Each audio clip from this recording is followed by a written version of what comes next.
Hey, what's going on, guys? Thomas and Devin here again. So we're going to talk about a little bit different drill, but the same setup with 90-90. And again, this is to help improve global hip mobility. Okay. So this one is really popularized, especially on social media. You see a lot of physicians and just like movement culture, they talk about this 90-90 setup. And this drill, what we call is PAILs and RAILs. Okay. So the PAILs is going to stand for progressive angular isometric loading. And then RAILs is going to be regressive angular isometric loading. There will be a test at the end of this today, so get ready. Just kidding. Okay. So what we're going to do, you're going to drive the bleeding leg down, okay?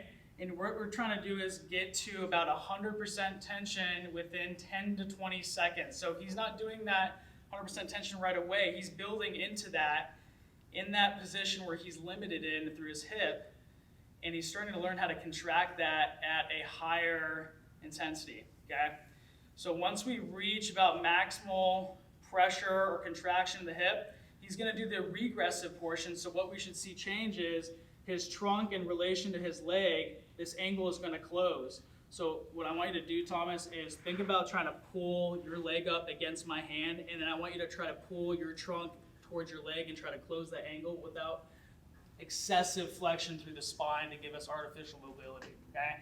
After a 10 to 20 second regressive contraction through these tissues, he's going to be in a new range of motion that he just established. The goal is not to come back out, get back in it. There you go, hold. And then he's going to relax and let his body kind of accommodate to that new position that he just achieved, so that one, his brain can take the time to respond to it, kind of figure out what's going on, and one, it doesn't feel like it's a threat, and his glute and his hip starts to go into like a spasm or contraction, okay? If you get kind of crampy, you get kind of pinchy, it's going to happen occasionally, so sometimes you want to just fight through it, okay? And if it's not dissipating by at the end of that 20-second contraction, then try to shake it off, get out of that position for a second, and then reestablish that position again and see if you can improve that and make it feel better, okay? So lock your hands back so we go to the trailing leg. So we're going to take that same drill with the PAILs and RAILs and do it with the trailing leg, okay? So working more of that internal rotation, and that looks pretty similar to like a running position with that trailing leg swinging through. So what he's gonna do here with the progressive portion is he's gonna drive his knee, his ankle down through the floor as hard as he can, and he's contracting his adductor muscles right here to help stabilize his pelvis when he's standing, okay?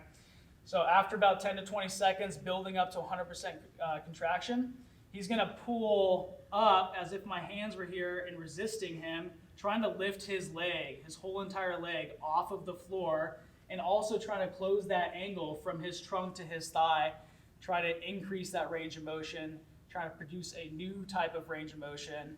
And after about 10 to 20 seconds of that contraction, he's not going to come out of it. He's going to hold into a little bit of a passive stretch and prepare for another set of the PAILs and RAILs. Okay, so that was just demonstrating on one side. So this would be replicated and repeated on the other side once you're done.